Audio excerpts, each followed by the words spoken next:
In the blistering heat of the old frontier town of Red Hollow, the dust swirled like restless spirits around the wooden auction stand, where a frail blind girl, no older than 17, stood, trembling with her hands bound in front of her, her pale eyes searching for light she'd never seen, while the jeering crowd shouted bids that sank lower and lower until the auctioneer, fed up with their mockery, raised a wooden sign reading $1 and barked, "Fine.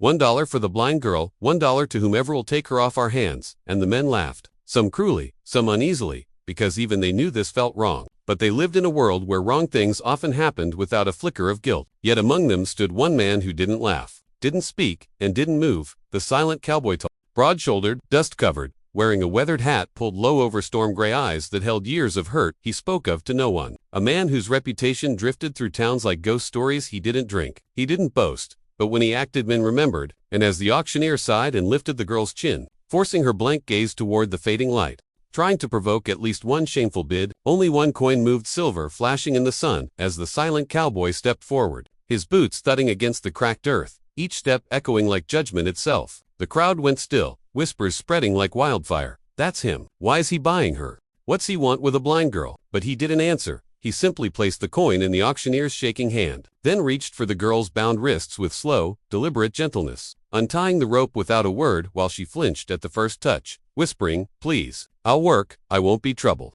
Please don't hurt me," her voice as fragile as the thin fabric of her dress, and something in the cowboy's chest, something long buried beneath dust, scars, and silent. "I ain't here to hurt you," he said, in a low, gravel-soft voice that made the whole crowd freeze, not because of threat, but because it was the first time many of them had ever heard him speak. Even the girl's breath caught as he gently slipped his hand into hers, steady and warm, and said, "You're coming with me now." The auctioneer blinked, confused, almost relieved, to be rid of guilt, and nodded frantically as the cowboy led her down from the crate, shielding her from the stairs with the breadth of his body, guiding her as if each of her steps mattered. But just as he turned to leave the square, a drunk ranch hand staggered forward, spit on the ground, and snarled, "Why pay for damaged goods? Cowboy, she ain't worth a nickel. You wasted your dollar."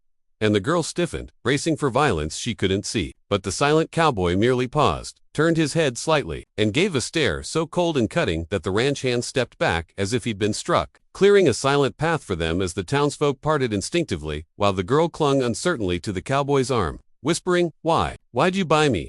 And he answered only, "Didn't buy you, saved you." He brought her to his horse, lifting her with surprising gentleness as though her bones were made of glass, then helped her settle on the saddle before mounting behind her, his arms a protective barrier as they rode out of Red Hollow, leaving behind judgment, cruelty, and a dollar that would be remembered far longer than spent. For hours, they traveled through open plains until they reached a small cabin nestled beside a creek, where the cowboy helped her down, guided her inside, and lit a lantern whose glow flickered like the first spark of hope she'd ever felt. She listened to the sound of his boots on the wooden floor, her voice trembling as she said, I don't know how to repay you," and he paused by the door, removing his hat slowly, answering, "You don't owe me nothing. No one should be sold, not you." But as days passed, he learned her name Lydian. She learned the cowboy's silence wasn't emptiness but a quiet shield built from years of loss, and though she could not see, she sensed the compassion in the way he cooked meals, placed warm tea in her hands, described the sunrise in words soft as brush, guided her fingers over the carved wooden figures he made in the evenings, and stood guard outside the cabin every night, ensuring the world that had hurt her before would never reach her again.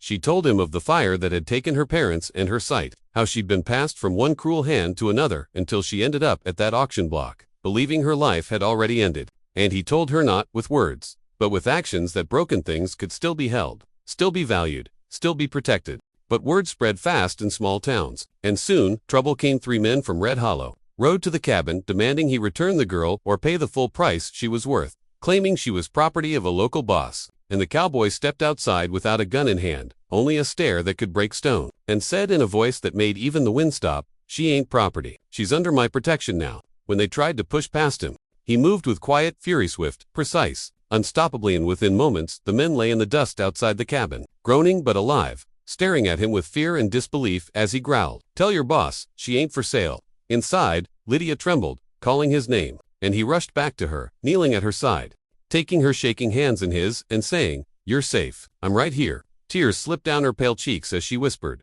"Why do you care so much?" And for the first time, he let his guard fall, brushing a stray lock of hair from her face and murmuring, "Because no one cared enough for me when I needed it. Because you deserve better. Because I ain't letting the world hurt you again."